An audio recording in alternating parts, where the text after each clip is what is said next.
Estos son los jefes de Estado y Gobierno de más de 190 países. Si todos tiraran de la misma cuerda en la lucha contra el calentamiento global, la situación de la 27ª Cumbre Mundial del Clima no sería tan dramática. Pero la situación es grave. El secretario general de las Naciones Unidas, Antonio Guterres, lo indica en la apertura. Nuestro planeta se acerca rápidamente al punto en el que el caos climático será irreversible. Estamos en la autopista al infierno climático y con el pie aún en el acelerador.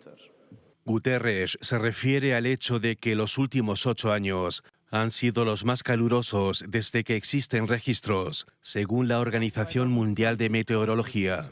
Las consecuencias del calentamiento provocado por el hombre son evidentes. Las inundaciones sufridas en Pakistán en septiembre anegaron una superficie igual a la de Gran Bretaña.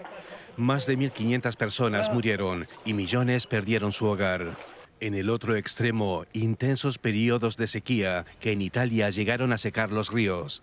En Somalia, en África Oriental, millones de personas sufren actualmente la peor sequía en 40 años. Los países que más sufren la crisis climática demandan solidaridad en la Cumbre Mundial del Clima. Creo que no es justo frente a las jóvenes generaciones que nuestros ríos y lagos estén contaminados. No veo justicia alguna cuando los grandes políticos son intocables. Es justo que los jefes de Estado y Gobierno del mundo antepongan el beneficio a la vida. Está claro que si nada cambia, la Tierra se dirige a un calentamiento de 2,4 a 2,8 grados en comparación con la era preindustrial. La meta del Acuerdo de París de limitar el calentamiento a 1,5 grados es actualmente inalcanzable. Las consecuencias serán fenómenos meteorológicos extremos más graves y frecuentes.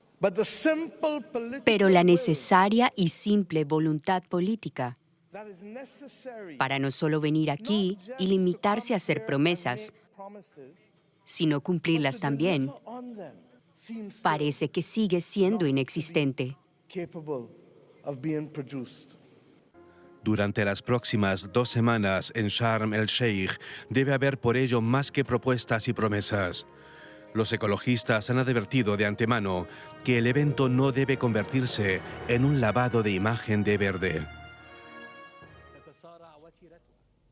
Un mundo que busca respuestas tras la pandemia y en plena guerra. Ampliamos la perspectiva con quien ven, con la periodista Nuria Tezón, ahora mismo en el Cairo. Nuria, saludos y bueno, con un escenario, decíamos, mundial muy distinto al de la última cumbre, mucho más complejo. ¿Cuál es entonces la real expectativa que debería haber en torno a las metas propuestas para este foro?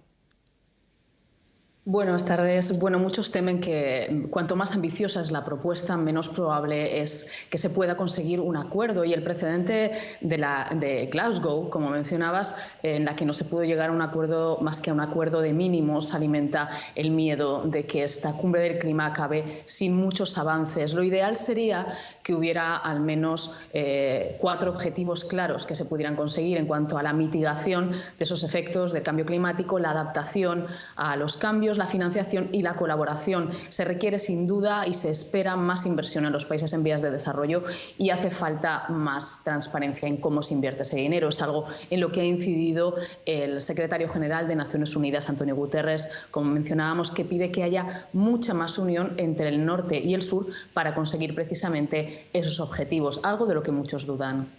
Nuria, ¿y qué nos puedes decir de las políticas de resarcimiento que se vienen discutiendo también para que los países más contaminantes compensen a los países en desarrollo afectados fuertemente por la acción climática? ¿Qué se espera realmente allí? Bueno, como mencionaba al principio, las expectativas son muy limitadas. Parece que va a haber una nueva etapa de forcejeo, que es bastante habitual en estas cumbres entre los países más industrializados, los más contaminantes y los que están en vías de desarrollo, básicamente en torno al dinero, a la cantidad que hay que destinar para adaptarse a esos cambios y reducir las emisiones de gases de efecto invernadero. Pero un hecho significativo, por ejemplo, en esta cumbre que se está celebrando en Sharm el-Sheikh, es que el presidente chino, Xi Jinping, no va a acudir asistir a la cumbre. Tras una intensa negociación, los países han aceptado debatir ahora en Egipto la creación de un fondo específico para paliar efectos como la sequía o las inundaciones como las muy graves que hemos visto en Pakistán, pero también hace un par de años en Sudán. Pero muchos creen que no se trata o no se requiere ese dinero como una forma de indemnizar a los países pobres, sino una forma de llamar la atención sobre cómo esas naciones industrializadas que históricamente han emitido masivamente más gases de efecto invernadero son los responsables y deben asumir las consecuencias. Nuria Tezón, muchas gracias por este análisis en El Cairo. A ver cómo sigue la cumbre.